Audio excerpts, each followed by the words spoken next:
জিতেও বিপদে অস্ট্রেলিয়া। ঘরের মাঠে ইংল্যান্ডের বিপক্ষে মাত্র দুদিনে অ্যাশেজের প্রথম টেস্ট জিতেছে অজিরা, ভেঙেছে ১০৪ বছরের রেকর্ড। কিন্তু সেই রেকর্ডটাই মিলিয়ন মিলিয়ন ডলার ক্ষতির কারণ। বিপাকে ক্রিকেট অস্ট্রেলিয়া। ম্যাচ শুরুর আগেই প্রথম ৩ দিনের সব টিকিট বিক্রি হয়ে গিয়েছিল, কিন্তু খেলা না হওয়ায় তৃতীয় দিনের পুরোসহ বাকি দিনগুলোর বিক্রিত টিকিটের টাকাও ফেরত দিতে হচ্ছে। কেবল টিকিট বিক্রির ক্ষতিপূরণ ৩ মিলিয়ন অস্ট্রেলিয়ান ডলারের বেশি, টাকার অঙ্কে যা প্রায় ২৪ কোটি। প্রথম দুদিনের রেকর্ড দর্শক উপস্থিতিতে বড় অঙ্কের লাভের আশায় ছিল আয়োজকরা।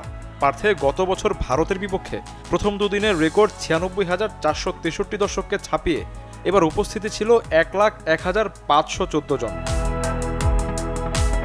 ম্যাচ ৩ দিনেও না গড়ানোয় ক্ষতি নিয়ে চিন্তার ছাপ ক্রিকেট অস্ট্রেলিয়ার প্রধান নির্বাহী টড গ্রিনের কণ্ঠে।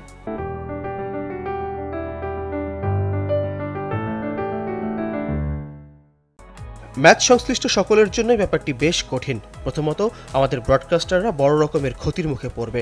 অবশ্যই আমরা যারা টিকিট বিক্রির সাথে জড়িত এবং আমাদের পৃষ্ঠপোষক সবার জন্যই অনেক বড় ধাক্কা। ক্রিকেট অস্ট্রেলিয়ার রিফান্ড পলিসি অনুযায়ী মাঠে না গড়ানো ম্যাচের পুরো অর্থই ফেরত পাবেন একজন দর্শক। মাঠের ক্রিকেটের মতোই সম্প্রচারেও record গড়েছে Partha test.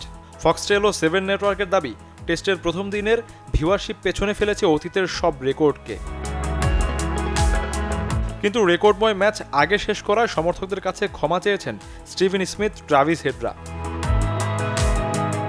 Shafiuddin Shaon, channel 24।